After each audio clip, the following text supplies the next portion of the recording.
Saudara, gambar yang Anda saksikan merupakan rekaman dari kamera pemantau atau CCTV saat korban menjadi korban penyerangan geng motor di kawasan Setiabudi, Jakarta Selatan pada Sabtu dini hari.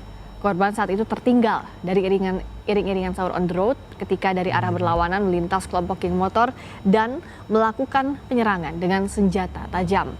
Dari rekaman CCTV, tampak geng motor yang melakukan penyerangan membawa bendera berwarna hitam. 278 ya. Lihat ya 278 ya.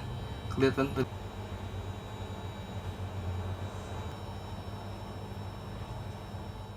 Pada lewat dari sana, pada yang SOTR pada berhenti, yang dari teman-teman abang ini yang dari arah seberang sana jalan, di situ dia pada berhenti, langsung pada main serang-serang aja. Langsung diserang dari belakang, Bang ya? Iya, diserang dari belakang. Dalam perkembangan terbaru, Polres Jakarta Selatan memeriksa 4 orang yang diduga terkait penyerangan geng motor yang menewaskan seorang remaja. 4 orang ditangkap polisi di wilayah Kebayoran Baru, Jakarta Selatan. Polisi saat ini melakukan penyelidikan atas temuan senjata tajam jenis celurit yang diduga terkait dengan penyerangan geng motor.